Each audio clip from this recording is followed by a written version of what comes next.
سامعین کرام، اب ہم اس کہانی کے اگلے خط کی طرف بڑھتے ہیں۔ 19 اکتوبر 1972، 129 سر سید ہال۔ جان جی، باہر کی دنیا مستیوں کی انتہا پر ہے۔ کہہ برساتے بادلوں کی آنکھوں سے خوشی کے آنسو پھوٹ رہے ہیں۔ یوں لگ رہا ہے جیسے میرے وجود سے ابلتے نغموں نے ساری فضا پر اجنبی سا سحر بکھیر دیا ہو۔ کائنات میرے خوشی سے دھڑکتے دل کے ساز پر کھلکھلاتی ہوئی رقصاں ہے۔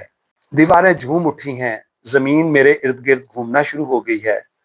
سورج نے غروب ہونے سے انکار کر دیا ہے، سمندر اپنا سکون کھو چکے ہیں، اور خدا زمین پر آ بیٹھا ہے۔ ساری دنیا رشک بھری نظروں سے مجھے دیکھ رہی ہے، جیسے معنی خیز انداز میں کچھ پوچھ رہی۔ بہت خوش ہوں، اتنا کہ اپنے آپ کو سنبھالنا بھی دوبر ہوا جاتا ہے۔ خوشیاں دینے والے نے کب سوچا ہوگا کہ ہم ایسے لوگوں سے اتنا کچھ برداشت بھی ہو پائے گا یا نہیں۔ یاد رکھیے گا، آج اکتوبر کی 19 تاریخ ہے، کوئی بڑا ہی شبھ دن۔ آپ نے پہلی بار مجھے سینے سے لگایا ہے، جبھی ہر جانب شادیانے بج رہے ہیں۔ میں نے تو جاگتے میں خواب دیکھا تھا، دھندلا سا خواب، سوچ بھی نہ سکتا تھا کہ اس کی تعبیر اتنی خوبصورت ہوگی۔ لوگ تو دیوانے ہیں، افسانے لکھتے ہیں، جھوٹ کے بدصورت پلندے۔ میرے پاس آئیں تو انہیں بتاؤں کہ حقیقت ان کے سارے قصوں سے زیادہ حسین ہے۔ کوئی نئے الفاظ لائیں اور نئے معانی، ورنہ ان کی گھسی پٹی روایات میں حقیقت کا بوجھ سہارنے کی سکت نہیں۔ میں لوگوں سے ذرا مختلف ہوں۔ لوگ خدا کو مانتے ہیں، میں اسے ڈھونڈتا ہوں۔ بہت پہلے بچپن میں میرا خیال تھا وہ میرے باپ ایسی شکل کا آدمی ہوگا، اسی کی طرح سخت اور غلط کام پر سزا دینے والا۔ اس کی مونچھیں ہوں گی اور کبھی کبھار نائی سے داڑھی بھی بنواتا ہوگا۔ دور آسمانوں میں کرسی پر بیٹھا اس بات کا منتظر ہے کہ کب میں مروں اور وہ مجھے سزا دے۔ زمانہ ذرا آگے بڑھا تو ذہن میں کئی زلزلے آئے۔ ایک دنیا اجڑی، ایک آباد ہوئی۔ میں نے ننگو افلاس اور ذلتوں کے ہمالیہ تلے دبے انسان کو دکھوں کے علاؤ میں دہکتے دیکھا۔ کھیتوں کی سوندھی سوندھی خوشبو میں چلتی پھرتی انسانی لاشوں کے مناظر میرے ماحول کا اثاثہ تھے۔ جھکی کمریں، کھردرے ہاتھ، ارد گرد پھیلی ناکامیاں۔ اس وقت میں نے پہلی بار سوچا خدا میرے باپ کی طرح بے بس اور اتنا نادار نہیں ہو سکتا، اس کی شکل کسی اور سے ملتی ہوگی۔ پھر میں اپنے گاؤں کے اسکول پہنچا، جو آج بھی عمارت ایسی کسی شے سے بے نیاز ہے۔ بڑھ کے بوڑھے درخت تلے گھر سے لائی ہوئی بوریوں پر ہم بیٹھتے۔ بیچارہ استاد کرسی کی بجائے ایک پرانے تنے پر اپنے تخت جماتا، اسی درخت کی کسی شاخ سے مولا بخش بناتا جس سے ہم لوگوں کی ٹھکائی ہوا کرتی۔ بوڑھا استاد کہا کرتا تھا، 4 کتابیں عرش سے اتری ہیں اور 5ویں یہ مولا بخش۔ ہمیں اس وقت 4 کتابوں کا پتہ تھا، نہ کوئی غرض۔ ہمارے سامنے تو صرف 5ویں شے یعنی مولا بخش کی تلخ حقیقت تھا، مگر بوڑھے استاد کی 4 کتابوں اور مولا بخش کے عمل سے گزرنے والے شاگردوں میں سے کوئی 5ویں جماعت سے آگے نہ جایا کرتا تھا۔ اسی زمانے میں میرے بڑے بھائی کراچی سے ولایت چلے گئے۔ یوں ہمارے حالات نے ذرا سی انگڑائی دی۔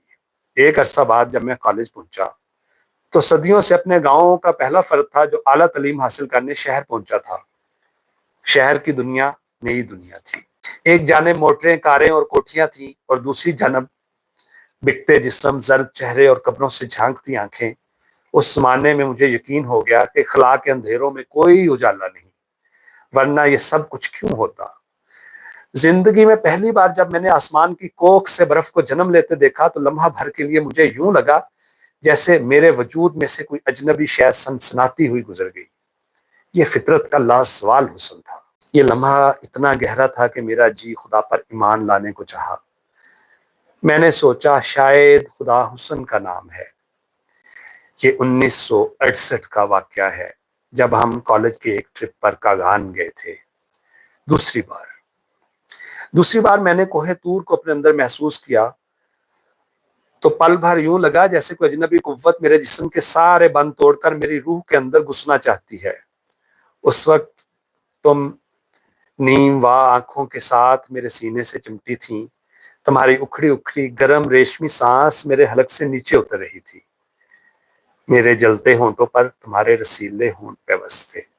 میں الفاظ کی دنیا سے بہت دور، بہت پرے پہنچ چکا تھا، جہاں زمین کی گردش سے بکھرتا ترنم، خاموش آوازیں، بے آواز موسیقی، چپ کے ساز، ان گائے گیت اور الفاظ کے بغیر نغمے تھے۔ میں نے سورج کو بار بار اپنے خون میں ڈوبتے محسوس کیا۔ اس تپش سے میں جل اٹھا، مگر یہ آگ اتنی لذیذ تھی کچھ مت پوچھیے۔ اس لمحے میں نے خود کو مکمل پایا اور سوچا میں بھی کتنا دیوانہ ہوں، صدیوں سے اس حقیقت کو آسمانوں میں ڈھونڈتا پھرا، وہ تو خود میرے اندر موجزن تھی۔ آج میں نے تم سے کہا تھا کہ تمہیں اپنے متعلق تفصیل سے بتاؤں گا۔ روایتاً مجھے صرف اتنا سا جھوٹ بول دینا چاہیے تھا کہ تم سے پہلے مجھے کوئی عورت اچھی ہی نہ لگی اور میں ایک فرشتہ ہوں۔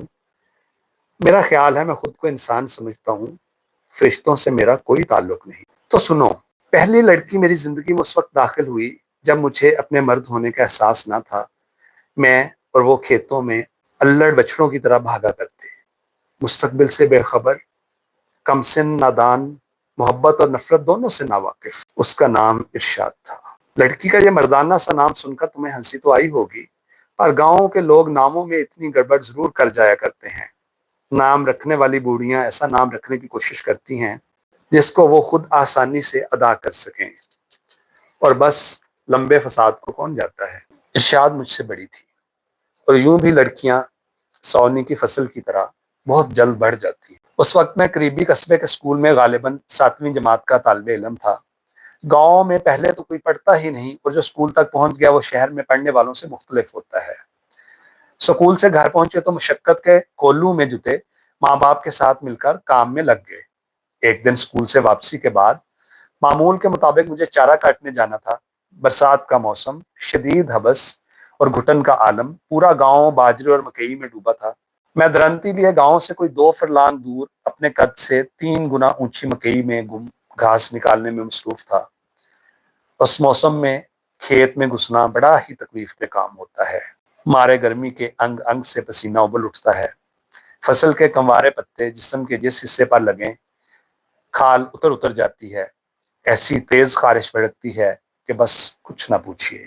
دنیا سے بے خبر تیزی سے اپنے کام میں جتا تھا، اتنے میں ساتھ والے کھیت سے مانوس آواز آئی، ماسی ذرا گھاس اٹھوا جانا۔ یہ ارشاد تھی۔ میں نے درنتی روکی اور زور سے کہا، ماسی نہیں آئی، اس کا پتر ہے، اور گھاس بالکل بھی نہیں اٹھوائے گا۔ ارشاد جانتی تھی میں ہر کام سے پہلے نہ ضرور کیا کرتا ہوں۔ اس نے دوبارہ آواز دی، آجا، مجھے جلدی گھر جانا ہے۔ میرا بابو۔ گاؤں کی لڑکیوں کے لیے بابو کسی تصوراتی شہزادے سے کم نہیں ہوتا۔ جیسے آپ کے یہاں لڑکیاں سی ایس پی افسروں کے خواب دیکھتے دیکھتے بوڑھی ہو جاتی ہیں پر باز نہیں آتی۔ میں نے دوبارہ کہا، میں تیرا نوکر نہیں۔ اتنا کاٹتی جو خود اٹھا بھی لیتا۔ پودوں میں سرسراہٹ سے میں نے اندازہ لگایا کہ وہ میری طرف آ رہی ہے۔ یقین کیجئے میں اس لڑکی سے خاصا ڈرا کرتا تھا۔ بچپن میں کئی دفعہ اس نے میرے کان جڑوں سے ہلائے تھے اور مجھے نا سے باقاعدہ توبہ کروائی تھی۔ اب تو وہ اچھے خاصے تیل پھیلائے بھینسے کی طرح تھی، 2 گڑھے سر پر اور تیسرا بغل میں دبائے بھاگتی پھرتی۔ گاؤں میں جب لڑکی 3 گڑھے اٹھائے یا پین کو اپنی پنڈلیوں کے زور سے دبا کر اونچا ہلارا کھانے کی کوشش کرے تو سمجھ لیجئے مفلس کی بیٹی جوان ہو گئی۔ بڑے لوگوں کی بیٹیاں جب جوان ہوتی ہیں تو بیچاریوں کی نازک کمر اس بوجھ سے ہی جھک جاتی ہے، نظر کی عین کے ناک پر، بغل میں کتابوں کا بنڈل اور ذہن میں نئے ماڈل کی کاریں ہارن بجاتی پھر۔ ارشاد نے آتے ہی کہا، ٹھہر، تجھے سیدھا کرتی ہوں۔ اسکول کیا جاتا ہے، خود کو بابو ہی سمجھ بیٹھا ہے۔ اس نے میرا بازو پکڑ کر الٹا گھمایا اور گھسیٹتی ہوئی اپنے کھیت کی جانب لے گئی۔ میں بچہ تو نہ تھا جو یوں مار کھا لیتا۔ برا لگا اور غصہ بھی آیا کہ وہ کیوں مجھے جانوروں کی طرح ہانک کر کام لینا چاہتی ہے۔ میں نے احتجاجاً اسے گالی دے دی۔ بغیر کچھ بولے وہ پلٹی اور تھڑاک سے مجھے ایک زوردار تھپڑ جڑ دیا۔ ایک دفعہ میرے ذہن میں آیا کہ درنتی اس کے پیٹ میں گھسا دوں، لیکن اسے مارنے کی بجائے میں نے درنتی پرے پھینک دی اور پورے زور سے رو دیا۔ شاید اس کے سوا کوئی چارہ نہ تھا۔ وہ مجھے مارا کرتی تھی، پھر جانے کیوں چپ بھی کرایا کرتی تھی۔ یہ کھیل بچپن سے جاری تھا، مگر آج اس نے چپ نہ کرایا بلکہ خود رواٹھی تھی۔ میں حیران ہو کر خاموش ہو گیا کہ اس لڑکی کو کیا ہو گیا ہے۔ اس نے مجھے اپنے قریب کیا اور پھر پوری شدت سے مجھے اپنی چھاتی سے چمٹا لیا۔ پسینے کے باعث اس کی قمیض بدن سے چپکی پڑی تھی۔ میں خود کو اس کے گیلے بدن کے ساتھ چپکتا محسوس کیا۔ اس دن پہلی دفعہ مجھے اپنے مرد ہونے کا احساس ہوا تھا۔ میں میٹرک میں تھا تو اس کی شادی ہو گئی۔ میں نے اسکول جانا چھوڑ دیا اور چارپائی پر لیٹے لیٹے مریض بن گیا۔ ایسے روگ لگا گئی کہ میری صحت پھر کبھی اچھی نہ ہو سکی۔ مجھے کہا کرتی تھی، چل یہاں سے بھاگ چلیں۔ میں مگر بھاگ نہ سکا۔ جانتی ہو کیوں؟ اس کی ماں جوانی میں میرے چچا کے ساتھ بھاگ گئی تھی۔ اس کے باپ نے میرے چچا کو قتل کر دیا۔ تب سے ہمارے خاندانوں کے درمیان نفرت کا ایک دریا بہہ رہا تھا۔ میں اسے وسیع کر سکا نہ اسے پاٹ ہی سکا۔ میری ماں نے کہا تھا تو کن راہوں پہ چل نکلا ہے، مجھ میں تیری لاش پر رونے کی ہمت نہیں۔ اور میں لوٹ آیا، مگر میرے 4 سال گرد بن کر کتابوں میں جمع ہو گئے۔ 4 سال بعد ایک دن وہ مجھے ملی اور کہنے لگی، قسمت میں یہی لکھا تھا، اب مان بھی لو، شہر جا کر بہت سا پڑھو، کسی میم سے شادی کرنا، تمہارا صحرا میں خود باندھوں گی۔ میں نے کتابوں کی گرد جھاڑی اور ایک عرصے بعد دوبارہ اسکول کی 4 دیواری میں داخل ہو۔ تم حیران تو ہوگی، مگر یہ حقیقت ہے کہ میرے اور ارشاد کے تعلقات انتہائی سادہ تھے۔ وہ رات کے اندھیروں میں دبے دبے میرے پاس پہنچ جایا کرتی۔ میں سونے کے معاملے میں سخت واقع ہوا ہوں، ایک بار آنکھ لگ گئی تو یوں جانو لگ ہی گئی، بے شک توپیں دکتی رہیں، پھر اپنی آنکھ کبھی نہ کھلی۔ ارشاد میرے ساتھ لیٹ کر میرے سر میں انگلیاں پھیرنا شروع کر دیتی اور یوں اکثر مجھے جگائے بغیر رات بھر میرے پاس رہتی۔ دوسرے دن اس کا رومال مجھے اپنے بستر پر ملتا، یہ اس کے آنے کی نشانی۔ میں اس سے لڑتا، بھلا یہ بھی کوئی طریقہ ہے، جگایا کیوں نہیں تھا؟ وہ آہستہ سے کہتی، میں نے سوچا تم تھکے ہوئے ہوگے، پڑھتے ہو نا۔ اس کے جسم سے مجھے ایک خاص قسم کی خوشبو آیا کرتی تھی، جسم کی خالصتاً اپنی خوشبو۔ میں اس سے پوچھتا، یہ عجیب سی خوشبو کیوں آتی ہے؟ وہ کہتی، تمہیں آتی ہوگی، مجھے تو بالکل نہیں آتی۔ اس زمانے میں میرا خیال تھا کہ یہ خوشبو کچھ حلوے کی طرح میٹھی سی ہے۔ ایک عرصے بعد مجھے پتا چلا کہ اس خوشبو کا اصل منبع اس کی بغلیں تھیں۔ پھر زمانے نے آگے کی جانب جس بھری، اب میں کالج میں تھا۔ کالج کی دنیا نئے زمانے کی عکاس تھی۔ یہاں عورتیں مرد اکٹھے پڑھتے تھے۔ گارڈن کالج ملک کا بہترین تعلیمی ادارہ میرے آبائی ماحول سے بہت مختلف تھا۔ یہاں لوگ ارشاد کی طرح پیار کرنے کی بجائے فلرٹ کیا کرتے تھے۔ میرے لیے یہ نئی بات تھی کہ لوگ بیک وقت 4 جگہ اوپر نیچے چکر چلانے میں فخر محسوس کرتے۔ میں اجڑ دیہاتی پہلے تو خوف زدہ بھیڑ کی طرح دور کھڑا رہا، بلاخر میں نے بھی دوسری بھیڑوں کے پیچھے چھلانگ لگا دی۔ اس کے سوا چارہ ہی کیا تھا۔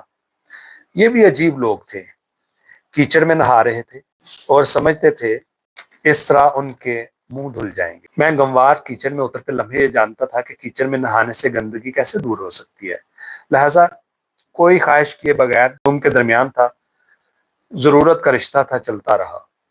اسی دوران ایک لڑکی میرے قریب جانے کیوں آ گئی، حالانکہ میں اس کی سہیلی کو پسند کرتا تھا۔ اس کا نام عتیقہ تھا، ساملی سی مگر خاصی اچھی تھی۔ میں نے اسے منع کرایا پر وہ نہ مانی۔ میں نے پیار سے سنبھال کر اسے اس کے خاوند کے حوالے کر دیا۔ شادی کے 1 ماہ بعد غریب اپنے بنگالی خاوند سمیت یحییٰ خان لشکر کشی کا نوالا بن گئی۔ اس نے اپنی شادی پر ایک ریکارڈ مجھے بھیجا تھا، تم نہ جانے کس جہاں میں کھو گئے۔ ریکارڈ آج بھی میرے پاس پڑا ہوا ہے، مگر وہ بیچاری خود جانے کہاں کھو گئی۔ مجھے اس سے پیار تھا نہ نفرت، صرف ہمدردی کو وہ کیچڑ میں نہائے بغیر مر گئی۔ ایک تو بنگالن تھی، دوسرے گناہ گار نہ تھی، شاید خدا بھی اسے معاف نہ کرے۔ کالج کے آخری سال میں ایک شوخ شنگ سی لڑکی میرے خاصے قریب آ گئی۔ کیچڑ میں تیرنے کی ماہر تھی، اس کے سفید چہرے پر کیچڑ کی کئی تہیں لگی ہوئی تھیں۔ اس نے ابتدائی ٹریننگ ایک شادی شدہ ملٹری آفیسر سے حاصل کی اور پھر اس میدان میں یکتا ہو گئی۔ ان دنوں ایک مشہور اسٹوڈیو آنر کے بھتیجے کے ساتھ مصروف تھی۔ یہ وہ زمانہ تھا کہ پیپلز پارٹی میدان جنگ میں تھی اور میں اپنے کالج میں بھٹو صاحب کا خاص آدمی سمجھا جاتا تھا۔ یہ لڑکی اکثر سوشلزم کے خلاف بحث کرنے چلی آتی، پھر جانے کیوں اس نے محسوس کرانا شروع کر دیا کہ وہ مجھے پسند کرتی ہے۔ شاید اس غلط فہمی کا شکار تھی کہ پیپلز پارٹی کی حکومت بنی تو میں ضرور پنجاب کا گورنر لگ جاؤں گا۔ خر صاحب کے متعلق بیچاری کی معلومات صفر تھیں، میرے معاملے میں دھوکہ کھا رہی تھی۔ کل کتنا اندھیرا ہوگا میں اسے اکثر بتاتا، وہ سمجھتی شاید میں خاکساری سے کام لے رہا ہوں۔ آخر اس نے مجھے دبوچ لیا۔ وہ میرے بہترین مستقبل کا انتظار کر رہی تھی یا پھر حسب عادت فلرٹ کرنے میں مصروف تھی، تاہم اس نے جلدی محسوس کر لیا کہ وہ غلط جگہ پر آ گئی ہے۔ اس پر دورے پڑنے شروع ہو گئے، پینڈولم کی طرح کبھی ایک کونے پر کبھی دوسرے پر۔ ایک دفعہ اس نے مجھے مری بلایا، یوں ہی ہم باہر نکلے، ہمیں بارش نے آن لیا، ہم ایک درخت کے نیچے چھپ کے کھڑے ہو گئے۔ وہاں اس نے مجھ سے چمٹ کر کہا تھا، مجھے کہیں لے چلو، ہمیشہ کے لیے، میں اپنی ماں سے بہت تنگ ہوں۔ اس کی آنکھوں سے بھی برسات امڈ آئی۔ میں اس کی بات کا مطلب سمجھتا تھا کہ مجھے کسی کار پر بٹھا کر کسی شاندار سی کوٹھی میں لے چلو۔ اسے کہاں لے جاتا؟ میرے پاس اپنی غربت کے سوا کوئی شے نہ تھی اور غربت اسے پسند نہ تھی۔ یوں تو وہ بھی اپنی ہی طرح کی ایک فیملی سے آئی تھی، مگر اس کی آنکھوں میں سکے کھنکھنایا کرتے تھے۔ ایک بار ہم فلم پر گئے۔ فلم میں ہیروئن کی زبردستی شادی ہو رہی تھی۔ وہ مجھ سے لپٹ کر چھم چھم رونے لگی۔ یعنی وہ مجھ سے پیار تو بہت کرتی ہے پر یہ ظالم سماج اس کی آرزوؤں کا قاتل بن جائے گا۔ وہ کتنی مجبور ہے۔ میں فلمی ہیرو تو نہ تھا جو ولن کو فوراً قتل کر دیتا۔ بڑی ہی انکساری سے میں نے اس کے کان میں کہا، محترمہ، جب آپ کی شادی ہوگی تو یقین کیجئے آپ کو اس لمحے آج کا یہ رونا دھونا یاد تک نہ ہوگا۔ اس نے غصے میں آ کر رونا بند کر دیا اور ذرا پرے ہٹ کر بیٹھ گئی۔ مجھے اس کی باتیں یاد آتی ہیں تو اکثر ہنسی آ جاتی ہے۔ جب وہ مجھے اپنے عشق کا رو رو کر یقین دلایا کرتی تھی، میں نے کبھی اس کے ماضی کا ذکر نہیں چھیڑا، مگر وہ ہر وقت اپنی پاک بازی کی قسمیں کھاتے نہ تھکتی تھی۔ اس پر مجھے گاؤں کی بڑی بوڑھیوں کی وہ کہاوت یاد آ رہی ہے، بالوں والی عورت اور بغیر بالوں والے مرد دونوں ہی بے وفا ہوتے ہیں۔ بالوں کے لحاظ سے تو ہم دونوں ہی خاصے بے وفا تھے۔ اسے چاند کے حسن سے بڑا پیار تھا۔ ایک شام بہت ہی رومانی موڈ میں کہنے لگی، چاند کو دیکھ کر تمہیں کچھ ہوتا ہے؟ میں نے کہا، ہاں ہوتا ہے، لوگوں کے دلوں کی طرح بدصورت ہے، سورج کی دی ہوئی روشنی سے چمکتا ہے مگر چکر زمین کے ارد گرد لگاتا ہے۔ ہمارے بہت سے دوستوں کی طرح اس کی ٹانگیں ہیں نہ سر، کتنا مجبور ہے، زمین بن سکتا ہے اور نہ سورج، دونوں کو فلرٹ کرتا ہے بیچارہ۔ وہ برا مان گئی کہ میں اس پر طنز کر رہا ہوں، حالانکہ میں تو چاند کے متعلق بات کر رہا تھا۔ پھر ایک دن اس نے ایک نئی ڈائری میں انگلیاں پھیرنا شروع کر دی۔ مجھے اس کا بدلتا چہرہ دیکھ کر کوئی حیرت نہ ہوئی۔ غریب اپنے باہر کو ڈھانپتے تھک چلی تھی، مگر جب اندر باہر نکل آئے تو بلا کیسے چھپے۔ جتنی بار وہ باہر کو ڈھانپتی تھی اندر اتنا ہی اور زیادہ ننگا ہو جاتا تھا۔ وہ عریانی کو ننگے لباس میں جکڑنے کی سعی ناکام کر رہی تھی، لیکن میری دعا ہے اسے اس جہاں میں جنت ملے اور اس جہاں میں کار، دونوں ہی کی اسے بہت آرزو تھی۔ جانتی ہو یہ لڑکی کون تھی؟ تمہاری سہیلی ناز۔ میرا خیال ہے انسان کی عصمت جسم کے کسی خاص کونے میں نہیں ہوتی، بلکہ اس کا تعلق انسان کی پوری ذات سے ہے۔ مجھ سے بہت سی غلطیاں بھی ہوئی ہیں، مگر میں نے اپنی لمحاتی خوشیوں کی جستجو میں کسی کو کبھی اپنی بھوک کی آگ کا ایندھن نہیں بنایا۔ میں نے گناہ و ثواب دونوں ہی خلوص سے کیے ہیں، مگر گناہ کی معافی چاہتا ہوں، نہ ثواب کا اجر مانگتا ہوں۔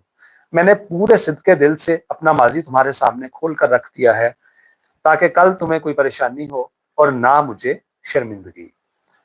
تم کہتی ہو تو یوں ہی صحیح، ٹھیک ہے، سوائے شاہدہ ملک کے کسی کو بھی نہ بتایا جائے، وہ تو تمہارا سایہ ہے، اس سے دکھ دینے کی توقع نہیں کی جا سکتی۔ ویسے بھی تمہیں میری جانب سے مائل کرنے کے لیے اس نے بہت کوشش کی ہے۔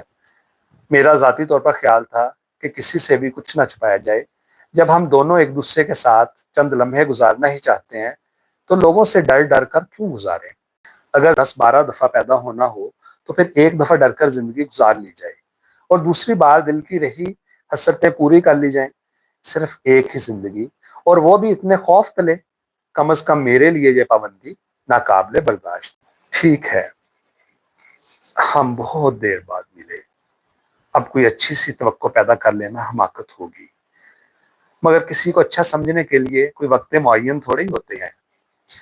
کسی بھی لمحے پیار کیا جا سکتا ہے، کیا خبر مستقبل کے ساتھ کیا ہے۔ یہ کیا ہوا، ہفتے میں صرف ایک بار ملنے کی پابندی لگا رہی ہو؟ کم از کم ہفتے میں 2 بار تو سجدہ کرنے کا موقع ملنا چاہیے۔ ایک بار تو ایسے ہی لگتا ہے جیسے لوگ جمعہ کے جمعہ نماز پڑھ لیتے ہیں، باقی 6 دن کیسے گزریں گے، ذرا سوچئے۔ اور ہمارے کوٹے میں ذرا سا اضافہ کر دیجئے، یعنی ہفتے میں 2 بار ملاقات، اور یونیورسٹی میں معمول سے کچھ زیادہ کمپنی، اور بس۔ جب تم کہہ رہی تھی نہیں ہفتے میں صرف ایک بار، تو میں سوچ رہا تھا اپنے مقدر بھی خوب واقع ہوئے ہیں۔ پہلے تمہارے ڈیڈی کی نگرانی میں مقید رہے، وہاں بھی سی کلاسیے تھے، وہاں سے رہائی ملی تو ہم نے خوشیاں منائیں، مگر سانس لیے بغیر سیدھے پھر قید میں پہنچ گئے، بیٹی کی قید میں۔ شاید کچھ لوگ پیدا ہی قید کاٹنے کے لیے ہوتے ہیں، سو کاٹیں گے میری سرکار۔ اپنے ڈیڈی سے کبھی پوچھ لینا قید کاٹنے کے متعلق ہم کیسے ہیں، نہ کام چوری، نہ فرار، نہ معافی نامہ۔ تم سے بھاگ نکلیں ممکن ہی نہیں۔ یہ تھوڑا سا مشکل نقطہ ہے، جو لوگ راجہ انور صاحب کو نہیں جانتے تو ان کے لیے بتانا چاہوں گا کہ راجہ صاحب پنجاب یونیورسٹی میں جب ماسٹرز کر رہے تھے نا، اس سے پہلے وہ جیل میں رہے ہیں، اور یہ جو خاتون جس کو خط لکھ رہے ہیں، کمل نام کی یہ لڑکی تھی، ان کے والد ایک CSP آفیسر تھے، مائٹ بھی وہ جیل خانہ جات میں ہوں یا پولیس میں ہوں، تو اس حوالے سے وہ کہہ رہے ہیں وہاں سے رہائی ملی تو ہم خوشیاں منائیں، مگر سانس لیے بغیر سیدھے پھر قید میں پہنچ گئے، بیٹی کی قید میں۔ تو یہ یہاں پہ ایک سمجھنے والی چیز تھی، میں نے کہا جو لوگ اس بات کو انڈرسٹینڈ نہ کر پائیں ان کے لیے وضاحت کر دوں۔ باقی تو ماشاء اللہ صاحب ذوق ہیں اور میرے سے بہت زیادہ سوجھ بوجھ کے حامل ہیں۔ اگر تم برا نہ مناؤ تو پرسوں اتوار کے کچھ لمحے باہر کسی صحت افزا مقام پر گزارے جائیں، ٹھوکر نیاز بیگ کی جانب چل نکلیں گے۔ تم نے دیکھ ہی دیا ہے کہ یونیورسٹی یا شہر سے وہاں کوئی نہیں جاتا۔ 1972 میں پنجاب یونیورسٹی کے درمیان میں جو ایریا ہے نا، اس وقت محمد علی جوہر ٹاؤن کہلاتا ہے، جامعہ پنجاب سے لے کر اور ٹھوکر نیاز بیگ تک یہ ٹاؤن بنا تھا 80s میں۔ تو اس زمانے میں یہ سارے کھیت کھلیان ہوا کرتے تھے، اور کیونکہ ٹریفک تو اس زمانے میں بہت ہی کم تھی، یہ سارے کا سارا ایریا ایک صحت افزا مقام کنسیڈر کیا جاتا تھا۔ اگر تم برا نہ مناؤ تو پرسوں اتوار کے کچھ لمحے باہر کسی صحت افزا مقام پر گزارے جائیں، ٹھوکر نیاز بیگ کی جانب چل نکلیں گے۔ تم نے دیکھ ہی لیا ہے کہ یونیورسٹی یا شہر سے وہاں کوئی نہیں جاتا۔ یوں بھی کھلی جگہ ہے، شاہدہ کو بھی ساتھ لیتی آنا۔ تم فلم دیکھنا اور میں تمہیں دیکھتا رہوں گا۔ مجھے پتا ہے تمہارے ٹیسٹ شروع ہیں، چلو وعدہ ٹھہرا سائیکالوجی پر بحث کے علاوہ کوئی بات نہیں کریں گے، حتیٰ کہ فلم کے انٹرول میں بھی صرف سائیکالوجی ہی چلے گی۔ نہ کیجئے گا، یوں کرنا ہاسٹل کے پیچھے والی سڑک پر کوئی 1 بجے پہنچ جانا، میں رکشہ لیے منتظر رہوں گا۔ تم نے کہا تھا طویل سا خط لکھنا، میرا خیال ہے اب تمہیں خاصا بور کر لیا۔ رات ڈھل رہی ہے، میرے پاس ٹیپ ریکارڈر پڑا ہے، کمانڈر سے لایا تھا۔